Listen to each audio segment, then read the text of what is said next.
Bismillahirrahmanirrahim. Assalamu alaikum. This is Mubah Mehreen. I will gonna teach you subject computer of grade 7. Our topic is algorithmic thinking and problem solving. In this we are going to describe how to apply computational thinking to solve a complex problem, breaking down a problem, identifying important information, logical thinking and confidence in decision making. Break down a problem and create a sub-solution for each of its part. आइए इसको detail में देख लेते हैं. सबसे पहले हमारे पास DLP given है. इस DLP के अंदर कंप्लीट मेथडोलॉजी गिवन है और कुछ एक्टिविटीज़ गिवन है for the ease of the teacher, और पूरा लेक्चर इसी DLP पे बेस करता है. सबसे पहले हम पढ़ेंगे what is the computational thinking and why it is so important. Computational thinking क्या है, आइए इसकी डेफिनेशन देख लेते हैं. Computational thinking is a two-word term. The word computation means using a computer, while thinking means forming an idea about something. Computational thinking helps us to understand what a problem is and how to solve. Computational thinking basically two words की term है, जिसके अंदर word आता है computation, जिसका मतलब है using computer, और दूसरी term है thinking, जिसका मतलब है forming an idea. आप कुछ सोच रहे हो, कुछ idea generate कर रहे हो. फिर हम इसमें देखेंगे कि हम कंप्यूटेशनल थिंकिंग को यूज़ करते हुए किसी भी प्रॉब्लम को कैसे सॉल्व कर सकते हैं. Computational thinking is a problem solving approach that involves breaking down a complex problem into a smaller parts and manageable parts, then using a step by step process to find a solution. Students, for example अगर हम real life situation से कोई example लें, अगर आपने घर से university तक मूव करना है तो ये एक आपके पास आ गई क्यूरी. मूव करने के लिए आप अपने जहन में आइडिया जनरेट करेंगे, प्लान बनाएंगे कि आपने किस टाइम से लेके किस टाइम तक ट्रैवलिंग करनी है, आपने यूनिवर्सिटी किस टाइम पे पहुंचना है. तो फिर आप नेक्स्ट स्टेप आपका ये होगा कि अब आप सोचेंगे कि आपको कोई पिक करेगा या आपने लोकली जाना है या कोई सर्विस यूज़ करनी है. तो इस क्यूरी को सॉल्व करने के लिए हम जो भी प्रोसेस सोच रहे हैं या जो स्टेप बाय स्टेप हम कर रहे हैं, ये सारा कंप्यूटेशनल थिंकिंग में बेस करता है. नेक्स्ट क्या है, it's a way of thinking that is used in computer science but can also be applied to many other fields. इसको कंप्यूटर साइंस की फील्ड में भी यूज़ किया जाता है और दूसरी फील्ड्स में भी यूज़ किया जाता है, और आपकी कॉमन लाइफ में रियल लाइफ सिचुएशंस में भी कंप्यूटेशनल थिंकिंग यूज़ हो रही होती है. In simple terms, computational thinking helps us to understand how to turn a difficult large problem into a smaller, easier problems that can be solved using a computer or other technology. What is decomposition in computational thinking? इसके अंदर हम बताएंगे कि decompositional क्या होती है. Decomposition in computational thinking is the process of breaking down a problem into a number of small problems that can more easily be addressed. Students, जब भी आपके पास कोई क्यूरी है या बहुत डिफ़िकल्ट प्रॉब्लम है, बहुत बड़ी प्रॉब्लम है, तो उसको ईजियर बनाना है. आपने उसको ईजियर बनाने के लिए आप उस बड़ी प्रॉब्लम को स्मॉल पीसेस में डिवाइड करेंगे और फिर बारी बारी एक एक स्मॉल पीस का पार्ट आप सॉल्व करते जाएंगे, तो जो आपकी बड़ी प्रॉब्लम है वो सॉल्व हो जाएगी. तो डीकम्पोजिशन कहेंगे, इस प्रोसेस को डीकम्पोजिशन कहेंगे. बिग प्रॉब्लम को छोटे छोटे पार्ट्स में कन्वर्ट कर देना, उसको मैनेजेबल बनाना और उसको स्टेप बाय स्टेप छोटे छोटे प्रॉब्लम्स को सॉल्व करना ताकि हमारी बड़ी प्रॉब्लम सॉल्व हो जाए. इस प्रोसेस को हम कहते हैं डीकम्पोजिशन. नेक्स्ट हमारे पास है पैटर्न रिकॉग्नाइजेशन. ये पार्ट क्या कहता है, identifying patterns and regularities in data and using these patterns to make predictions और सॉल्व प्रॉब्लम्स. ये कहता है कि हम उस प्रॉब्लम को सॉल्व करने के लिए कुछ पैटर्न्स बनाएंगे. जैसे कि फॉर एग्जांपल यूनिवर्सिटी में आपको कोई लेक्चरर कहते हैं कि आपने 1 घंटे के अंदर पावर पॉइंट पर प्रेजेंटेशन बनानी है. ये आ गई आपके पास क्यूरी. अगेन आप उसको प्लान करेंगे कि मुझे पावर पॉइंट की प्रेजेंटेशन बनाने के लिए कंप्यूटर यूज़ करना है.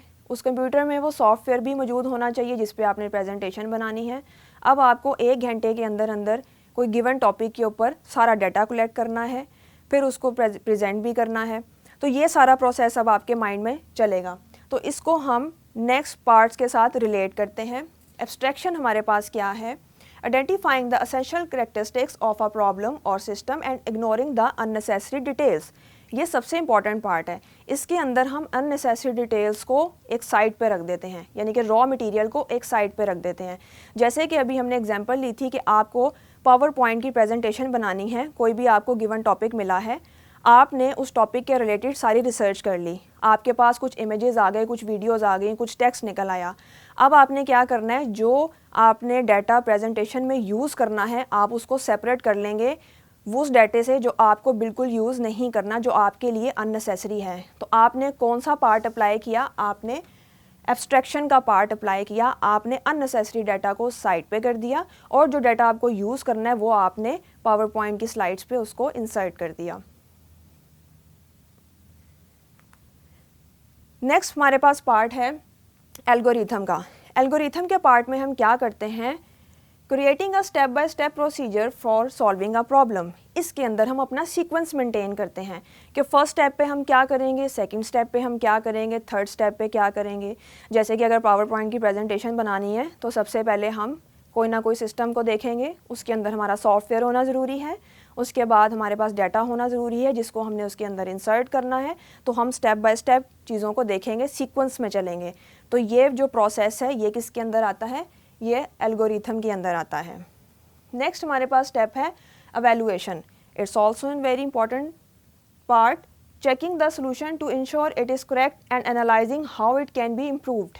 एवेलुएशन के अंदर हम किसी भी चीज़ की एवेलुएशन करते हैं, यानी कि किसी भी चीज़ को दोबारा से रिव्यू करते हैं कि इसमें कोई मिस्टेक्स तो नहीं रह गई। अगर मिस्टेक्स रह गई हैं तो हम उसको एडिट करते हैं, फिर हम ये देखते हैं कि इसको और ज़्यादा बेहतर कैसे बनाया जाता है। फॉर एग्ज़ाम्पल, आपने वो पूरी प्रेजेंटेशन रेडी कर ली, अब आपने अपने किसी भी मेंबर को कहा कि इसको आप एक दफ़ा गो थ्रू कर लो, क्या ये मैंने ठीक बनाई है कि नहीं बनाई। तो अगर उसको लगेगा कि इसमें कुछ और इम्प्रूवमेंट्स हो सकती हैं तो वो आपको गाइड करेगा। तो ये क्या हो रहा है, ये आपके काम की एवेलुएशन हो रही है। तो ये भी बहुत इंपॉर्टेंट स्टेप होता है। उसके बाद हमारे पास नेक्स्ट पार्ट आता है जर्नलाइजेशन। जर्नलाइजेशन में क्या होता है, recognising patterns and relationships that can be applied to a wide range of problems. कुछ ऐसे पैटर्न्स या कुछ ऐसे रिलेशनशिप्स जो कि हम किसी भी वाइड रेंज की प्रॉब्लम को सॉल्व करने के लिए अप्लाई करते हैं। नेक्स्ट हमारे पास आता है automation, using technology such as a computer program or to automate repetitive task. कभी कभी ऐसा होता है कि हमें उसी टास्क की रेपिटेशन करनी पड़ जाती है, तो इस प्रोसेस के अंदर हम टेक्नोलॉजी यूज़ कर रहे हैं। जैसा कि अगेन हम अपनी पावर पॉइंट प्रेजेंटेशन वाली एग्जांपल लेते हैं कि उसके अंदर हम सिस्टम यूज़ कर रहे हैं, उसके अंदर हम सॉफ्टवेयर यूज़ कर रहे हैं। तो ये हम बेसिकली क्या यूज़ कर रहे हैं, ये हम टेक्नोलॉजी यूज़ कर रहे हैं।